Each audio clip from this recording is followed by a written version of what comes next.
Hello les amis, j'espère que vous allez bien. Donc aujourd'hui je vais vous parler des chakras de Gaïa, donc Gaïa la Terre. Donc comme les chakras, j'ai envie de faire le lien avec la planète Gaïa qui doit avoir des chakras. Donc je vous fais la suite de mon livre. C'est une force vivante à laquelle nous devons notre existence et elle mérite notre honneur. Certains essayent de la guérir de toutes les destructions subies. Certains ne pensent qu'à leur vie sans penser aux générations futures. Tout comme nous, la Terre a à la fois un corps physique et énergétique et un système de chakras. Elle a sa propre force vitale et son propre cheminement, indépendamment de nous, mais nous incluant. Nous sommes liés à tous les niveaux. En prenant conscience de ces chakras, nous pouvons l'aider à guérir, donc guérir, comme elle est, pour nous, de façon désintéressée. Donc Gaïa aurait 7 chakras interconnectés via 2 lignes d'énergie tellurique qui se croisent en différents points sur la Terre. Donc tout comme nos chakras nous permettent de garder notre équilibre physique et psychologique et spirituel, ceux de la Terre sont essentiels à la transmission de l'énergie et la bonne conversation de la vie. Donc premier chakra, d'après mes recherches, le premier chakra de la Terre est situé au mont Shasta, enfin je sais pas trop comment on dit, en Californie, avec ses geysers qui se précipitent de la même manière que l'énergie du Kundalini se précipite vers la couronne ou la glande pinéale qui a été réveillée au chakra racine. C'est le point d'accès de localisation pour tout ce qui est et la connexion avec notre moi supérieur. Il délivre la réalisation. Le mot Shasta est un mot sanskrit qui désigne celui qui vit avec la loi divine. C'est un ancien volcan. Donc ça, c'est le premier chakra. Ensuite, on a le deuxième chakra. C'est le chakra sexuel au lac Titicaca au Pérou et en Bolivie. Dans ce lac se trouve la pierre de Titicaca qui est le centre géométrique du deuxième chakra de la Terre. C'est le centre mondial pour la création de nouvelles espèces et des avancées évolutives significatives au sein des espèces existantes. Le troisième chakra, c'est celui du plexus solaire à Uluru ou Ayers Rock en Australie. C'est le cordon ombilical de la planète. Le quatrième chakra, c'est le cœur du monde à Glastonbury, Somerset, Shaftesbury et Dorset, c'est au sud-ouest de l'Angleterre, la maison du Saint Graal qui en fait un satellite aimant dans l'espace. C'est aussi le lieu d'observation des Croc Circles. Le cinquième chakra, c'est celui de la gorge ou voie de la planète près des grandes pyramides du mont Sinaï, du mont des Oliviers. Il n'existe pas sur une ligne tellurique, mais c'est le centre exact de la masse terrestre de la Terre. Le sixième chakra, c'est le troisième œil, celui qui peut bouger. Celui-ci peut bouger, donc c'est le centre d'activation Aeon Ku-e Malek Sia en Iran. Et ce chakra ouvre des portails permettant à l'énergie extradimensionnelle d'entrer dans ce monde. Oups. Ensuite, on a le septième chakra, c'est la couronne. C'est le centre d'énergie le plus élevé, c'est le mont Kailas dans l'Himalaya au Tibet, le toit du monde avec le Dalai Lama. Gaïa, tout est énergie. Notre planète est vivante, intelligente, consciente, réagit à l'amour, au respect, au manque de respect. Quand c'est trop, elle communique et peut provoquer des dégâts pour nettoyer ce qui la blesse. Le Reiki puise dans l'énergie universelle et la retransmet en passant par le canal qu'est le praticien, qui la restitue par ses mains sur le corps du receveur. Donc cette énergie est donc partout. Maintenant, j'ai fait une petite méthode qui se base sur les chakras pour préserver la planète, la nature. Donc le premier chakra, le chakra rouge à la base, c'est je m'enracine tel l'arbre et regarde à mon niveau toutes les petites actions que je mets en place ou que je fais pour avoir un environnement le plus sain possible, que mon empreinte soit la plus petite possible. Donc pour ma part, je fais livrer par exemple des fruits et des légumes de la ferme, je prends mon auto le moins possible, etc. Donc plein de petites actions. Ça c'est le premier chakra. Ensuite, on peut aussi développer le deuxième chakra, orange. Ça c'est je veille à ce que ce qui me fait plaisir soit le plus en lien avec la planète. Donc comme je disais tout de suite, je ne prends pas mon auto pour un oui, pour un non. Je trouve des loisirs naturels, tel un pique-nique, une balade dans la nature. J'utilise un moyen de contraception naturel, j'allaite mon bébé, je choisis ce que je mange, je bois de l'eau informée pour les chakras. Le troisième chakra, jaune, c'est je garde ma liberté de penser loin des médias et des avis des autres, même si j'ai moins de liberté. Ma liberté d'être moi est là. Le quatrième chakra, c'est le chakra vert, C'est j'aime, c'est l'amour, donc les habitants et la terre. Ils ne sont pas à ma merci, mais nous vivons en symbiose. Le 5e chakra, c'est le chakra turquoise, c'est j'exprime mon amour pour la terre, pour la sauver, je mets en place des actions. Donc là, vraiment, on passe au niveau de l'action. 6e chakra, le bleu, c'est j'ai des intuitions et je les suis de plus en plus. Je vois de plus en plus clair sur les actions des autres et m'éloigne des bouffeurs de temps et d'énergie. Je me fie à mon ressenti. Et le 7e chakra, violet, c'est j'en fais ma mission de vie. Donc voilà en ce qui concerne Gaïa et les chakras. Et je voulais aussi parler un peu du sakura qui nous montre l'exemple. Donc le sakura, c'est le cerisier du Japon. Il nous rappelle l'importance de la vie, il est magnifique. Il rassemble les personnes, japonais et les autres. Il embaume et illumine de sa présence et annonce le printemps. Peu importe ce qui se passe, il revient chaque année plus beau que jamais. Certains spécimens ont 500 ans. Et malgré tout ce que le Japon a vécu, les bombes nucléaires, les explosions de la centrale nucléaire Fukushima, ce pays moderne aux traditions ancestrales renaît de ses cendres à chaque fois tel le phénix. Le Reiki est aussi l'énergie de vie, comme je l'ai déjà dit, et tel l'amour des Japonais pour le sakura, je désire mettre l'arbre au centre de notre vie. L'arbre est vivant et nous permet de vivre, on l'oublie souvent, s'asseoir sur un arbre auprès d'un arbre nous nourrit. Avec ce virus, actuellement, on prend moins son auto, mais on jette des masques. Comment faire comprendre aux autres que c'est maintenant qu'il faut agir? En montrant l'exemple. Le Reiki me montre encore plus que tout est connecté, il ne guérit pas tout, et les hommes font parfois des miracles, comme l'opération du cerveau d'une de mes filles. Mais cet amour de la planète, tel Saint François d'Assise, m'anime depuis si longtemps, depuis toujours. Gaïa n'en peut plus, vivre avec la planète en suivant le Reiki et mon intuition, telle est ma mission de vie.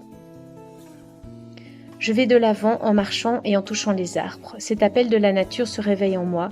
Vivre en harmonie du mieux que l'on peut, porter des pierres, les recharger. Donc pour ma part, j'ai les pierres ici. Peindre en dansant, courir sous la pluie, en harmonie avec les autres, se sentir vivant. On ne peut plus trop sortir, mais on vit au mieux chez nous. Les animaux nous montrent le chemin et nous ouvrent la voie avec leur amour inconditionnel. Nous les humains, nous en sommes encore bien loin. Nous les massacrons, nous les utilisons et eux ils nous aiment, sans condition. Waouh, quel bel exemple. Sakura Reiki. Tel l'amour des Japonais pour leur planète, je veux fêter la vie. La nature nous la rend au centuple. On l'entretient et elle nous offre des fruits et des légumes. Longtemps j'ai cru que cela allait de soi. Maintenant je rends grâce pour cela et m'excuse pour nos détériorations. Les Japonais donnent des offrandes en excuse des dégâts de la nature, sur la nature. Je trie mes déchets, je remercie pour ma nourriture, je rends grâce pour la vie, pour mes nombreuses bénédictions. J'intègre les 5 idéaux du Reiki dans ma vie qui constituent la moitié du Reiki. Juste pour aujourd'hui, je ne me mets pas en colère. Je ne me tracasse pas. Et lâche prise. Je vis ma vie honnêtement du mieux que je peux et je respecte la vie sous toutes ses formes. Ainsi, quand je mange de la viande, ce qui arrive vraiment pas souvent, j'essaie qu'elle soit bio. Par contre, les guêpes en été et les mouches ont l'art de m'énerver, mais j'essaye de ne pas les tuer.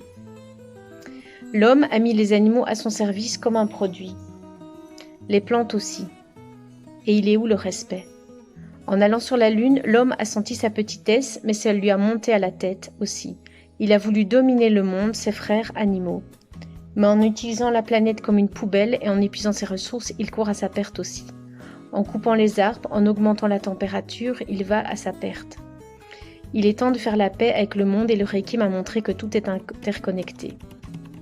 J'utilise aussi les cartes de sagesse qui sont aussi des outils au quotidien. Je guette aussi les synchronicités. Je suis aussi les répétitions, je suis mes intuitions. Cela se met comme une phrase dans ma tête où mon cœur tire. Au lieu de voir le manque, je vois le plein, tout ce que j'ai déjà. Un jour, j'ai vu qu'il y avait le Reiki des fées. Oh, il y a mon petit chat qui l'a regardé. Oups. Donc, le Reiki des fées, ça, je ne connaissais pas. Et si c'est dans et avec la nature, cela me plaît. Au lieu de juste recevoir l'énergie des arbres, je peux aussi leur donner du Reiki pour raviver une plante. La nature est généreuse et nous donne sans compter, mais à un moment, trop, c'est trop. Et on a besoin des abeilles. Et aussi, stop au plastique dans les océans. J'adore mon petit chouchou. Coucou. On est tous dans le même bateau et chacun a sa part à prendre. La terre nous a été prêtée et continuera avec ou sans nous. Ce qui ne nous tue pas nous rend plus forts. Dans la vie, on n'a pas tout ce qu'on veut, mais on continue et on va de l'avant. Le Reiki permet aussi d'envoyer de l'amour et de la bonne énergie aux situations. Je crois à la victoire de la lumière dans notre monde. J'ai envie que nos enfants et petits-enfants aient encore une belle planète. C'est normal d'avoir quelques contraintes. Je pourrais plus encore chercher mes fruits et mes légumes dans les fermes environnantes en attendant de les planter moi-même. Donc ça, c'est ce que je fais déjà. En ayant des animaux qu'on sauve, on donne un peu au monde. Donc pour ma part, j'ai un chien qui vient d'un refuge. Le monde a du bon, les humains font des merveilles, et puis il y a les abus en tout genre. On n'a qu'une planète et c'est à nous d'en prendre soin. Petite, on m'avait dit que la pluie était sale, or elle permet de nourrir la terre et économiser l'eau des chasses, qu'il ne faut pas marcher pieds nus, mais quel bonheur pourtant. Attention aussi aux faux bio et aux exagérations, ainsi des haricots bio qui viennent du Maroc ou suremballés, des gens qui font des tours et des tours pour tout acheter bio. Je connais aussi une femme qui a mangé tous les produits de son jardin et qui a quand même développé un cancer. Ma fille, qui a été allaitée 2 ans et demi, a aussi eu une opération du cerveau imprévisible. Donc chaque personne de ma vie m'a permis d'être de plus en plus moi-même. Et j'ai aussi besoin d'activités qui me vident l'esprit ou me nourrissent. Et avec ce Covid, les filles ont des activités plus riches, je les vois plus. On voit les gens qui font plus de balades et de vélo. On trouve des contacts ailleurs. J'ai besoin de transmettre et donc en me positionnant, en mettant mes limites, ma consistance et mon importance grandit. Mon émotionnel est encore agité, mais tel un animal sauvage, je le calme avec ma musique zen, mes pierres. Je me gave moins et choisis mes aliments, mis à part le chocolat avec le café du midi. Et de temps en temps, quelques sucreries, surtout en période de Saint-Nicolas et de Noël. Tout est énergie, même la physique le dit, quantique. Je pense que les gens qui disent ne pas y croire ont tout juste oublié. Ce n'est pas une question de croyance, mais de perception. On peut faire du reiki aux animaux, aux plantes et voir le positif sur eux. À ma façon, je veux œuvrer au bien-être de la planète. Donc j'offre du reiki aux animaux, aux plantes, aux arbres. J'envoie de la nature à la terre, à ses habitants. En me faisant plaisir, j'offre mon plaisir aux autres. Tels les pétales du sakura, j'inonde la terre de mon amour. Je me respecte et donne le respect à l'autre. Je ne suis pas supérieure aux animaux, nous sommes frères. Je crois en moi et ma mission de vie, nous sommes égaux comme des passagers d'un paquebot. Ici, le virus touche les riches comme les pauvres, nous sommes tous égaux. Le sakura est en lien avec le quartz rose au niveau de la couleur, un rose apaisant, clair, tout est lié. Faire du reiki ou de la méditation pour la terre. Nous aidons et vibrons avec cet être vivant. Quand je pense au sakura, mon cœur se remplit de joie. Quel hommage à la nature de la part des Japonais. Et d'autres actions fortes comme recueillir un chien d'un refuge, faire partie d'une donnerie, recycler, partager. On pense tous à notre confort, à nos vacances à tout prix, mais il faut aussi faire un effort à ce niveau-là.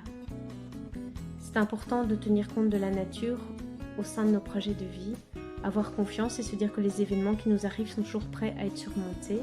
Ils nous apportent de belles leçons, car ce qui ne nous tue pas nous rend plus forts. Tout est miroir, donc ce que je vois chez l'autre est en moi. Je prends soin de moi et de ma planète et je suis heureuse seule avec moi-même. Pas nécessaire d'aller toujours en Italie ou de toucher un arbre. Je suis la plus sincère possible avec moi-même. La vie m'a fait me lâcher certaines personnes et c'est juste. Ma fille est aussi bien entourée. On a prévenu les personnes qu'il fallait prévenir. Pour le reste, on fait confiance. Aujourd'hui, le soleil est là et me comble de joie. Mon chien est zen et heureux avec nous. Je suis heureuse de petites choses. La nature nous ressource et nous sourit. Et nous nourrit aussi. Et j'ai des intuitions de plus en plus fortes et parfois j'ai des signes comme par exemple des arcs-en-ciel. J'essaie de plus me comparer aux autres et de vivre pour moi, de partager des vidéos sur la nature, sur ce qui va mieux, sur le Reiki. Ici on a aussi dû apprendre à s'adapter sans cesse, à faire de notre mieux avec le confinement. On revient à l'essentiel, on ne se disperse plus autant, on renoue virtuellement avec les autres. Je perce de plus en plus les traits des autres, je fais avec. Je reçois des réactions improbables de certains à qui je coupe les liens. Je coupe et je lâche prise et donc le Reiki reste une énergie pure et forte. Je suis parfois plus sereine mais aussi moins sereine pour certaines choses et profite plus de l'instant présent avec les enfants qui sont là et mes animaux. Donc même si je connais beaucoup de personnes qui trouvent des animaux via des éleveurs, je me dis aussi que pour un refuge, c'est bien aussi de leur donner une seconde chance. Donc voilà, tout ça, bon je me suis un peu dispersée, mais c'est en lien avec la nature, la planète. Et j'espère que tout ça vous a plu et n'hésitez pas à mettre des commentaires et je vous embrasse. Et un petit coucou de Shadow et à tout bientôt, je vous aime, au revoir.